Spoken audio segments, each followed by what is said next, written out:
transformers in your same and not to my biggest surprise. Ajumako in about frame so okay transformers in your same and not to my biggest surprise. Ajumako in about frame so okay the entire cloning in Edu. Cloning in Edu. Why this? I'm on for bro. Me say she we pa he ukodata se so kakra no bunzo gu ho kakra wuntimi na unimi nya hwe enra me manim enra me frɛ yi si jipanyimu ba and the woman was kind me fiewura enra na dro insulin se wo offer wakoto ice block eno ode se so de se ice block ne ho a na so wo pane na onya reaction ni ye and now to go easy in point for Jack. Adiamu ye die anu adi o. Somebody some na me you just give us an official timetable to say na be mo timetable be here. Ana fa me boa. So ma me timetable I just accommodate myself to it. Ma wo me for example na me kan wo office was me on. Matrasia wo fie na me ma access ya no mahu. Anu mahu da me dank money da dankaniam. Unim ene se bibia ansi barring any unfortunate ombedum bi there and na bia metimi adum bia be 2 hours me eno de ti na me fa kan ho and me dan kanea mu ochina ye Tuesday ye bedum no ye dum no anwumre be 6 ochina e wo me ba bia me wa ye be so around 12 am wada no sata mu na be so no na Wednesday, Nkania beba. Menya Nkania dem. Thursday, you do no 6 p.m. You be so no 6 a.m. the next morning. The Thursday to me Nkania. Friday, menya Nkania dem. Saturday, me pa me pay free daytime no. Weekend no. I'm say do me fraud. I'm so ba ka jem so over so kwa na me nam. Me light. Me nam. Of a day we am okay. As so ma be sa nationwide transformer installation. I'm taking you back to the 15th of March 2024. What kind of be? Obey tiba me na me to am for o ankasa tenase. Hwe wo ho no pattern no.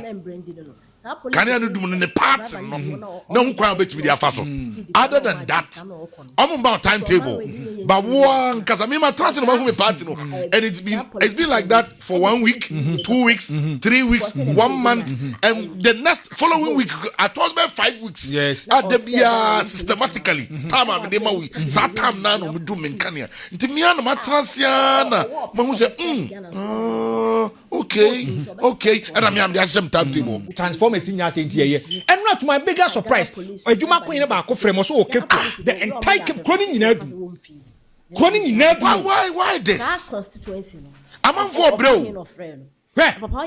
Me say she we pa he ukodata se so kakra no bunzo gu ho kakra wuntimi na unimi nya hwe enra me manim enra me frɛ yi si jipanyimu ba ko and the woman was kind me fiewura enra na dro insulin se wo offer wakoto ice block eno de so so de say ice block ne ho a na so wo pane na onya reaction. Kojo Pomkroma, who is minority spokesperson on the economy. I'm grateful to you, sir, for joining us. Now, you are someone who really have followed this economy and how it's performing. The argument that the loss the Bank of Ghana has incurred is the cost of stabilizing the economy, which is making people comfortable. Isn't that a cost that should justify, or an explanation that should justify the loss? Kojo, good evening to you and to your listeners. I want to start by making the point that you have played extensively what the majority has said at their press conference. I pray that you give the minority equal amount of time to respond before we get into any debate. First, I need you to clarify for me. Has Joy News cited the Bank of Ghana accounts as published? No, we haven't cited it. So what has happened is that the Bank of Ghana accounts have not been published, but the majority has been invited to do a press conference, ostensibly to try and shape people's minds before the accounts themselves are published. That should tell you that they are in an exercise of propaganda and PR, trying to hide the real facts from the Ghanaian people. What is happening is that yesterday's whistleblowers have become today's defenders. The cosmetics with which they've been managing things are beginning to wear off. And what is left now is a government side that is defending the things that they complained about when they were in opposition. Now, in 2023, the Bank of Ghana made a loss of 10 billion Ghana cedis. Today's majority, the then minority, were those who, among other things, went on demonstration, calling for the head of Governor Addison at the time, calling on him to resign. I think, if I recall correctly, within 21 days. And later, the then candidate who became president said that and other practices in the economy amounted to criminal mismanagement of the economy. I'm quoting his words. Today, they have made a loss of 15 billion Ghana cedis after they promised Ghanaians to give them power, they will do better. They've made a loss of 15 billion Ghana cedis. And instead of releasing the account so that everybody can read, they choose to hide the accounts and get the majority to do a press conference to spin it and try to explain it away. Now, you will recall that a number of things happened during the year. One, the minority kept drawing attention to the method that this government was using in its attempt to achieve a certain inflation number. They wanted to achieve a number and show to Ghanaians that they have done better. So they adopted a measure called sterilization, heavy sterilization. We have been speaking about it from 2025, and at a point they were even insulting our intelligence that we don't understand economics. And we kept saying that the extent of the sterilization they were doing will amount to huge costs on the Bank of Ghana. And that if they continue with sterilization, they can even achieve inflation of 0%. But the cost on the Bank of Ghana will be unbearable, and it did not also mean that the cost of living was going to go down.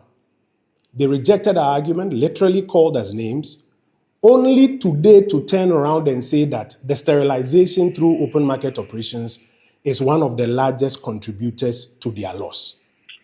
You will recall again that we warned that the change in gold purchase policy from buying from the large-scale miners to now using the gold board was incurring losses which they were passing on to the Bank of Ghana. The IMF even highlighted some numbers in their document.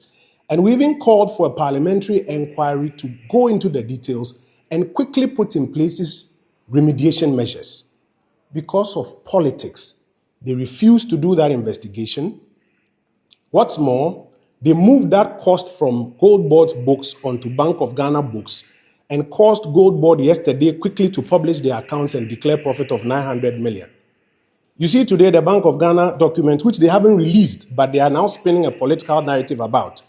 They are even now admitting that the cost of the gold transaction is 9 billion Ghana cedis. Take that out and go and net it off what the Gold Board has announced as profit, and you will see the real impact of what has gone on there.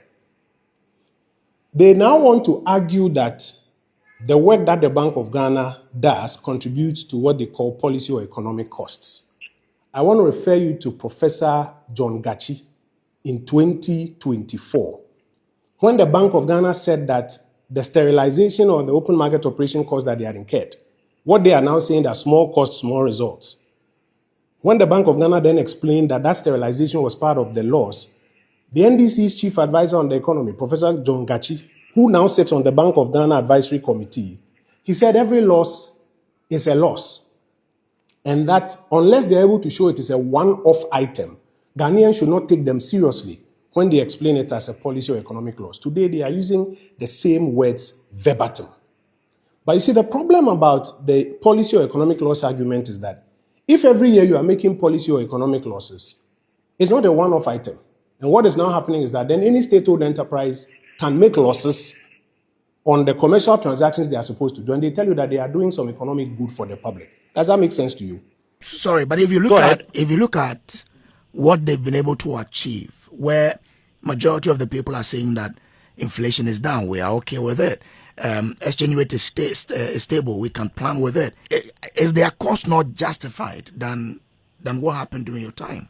So when the Bank of Ghana, through its open market operations, lost money and brought inflation down from 53% to 20-something percent, was that justified or not?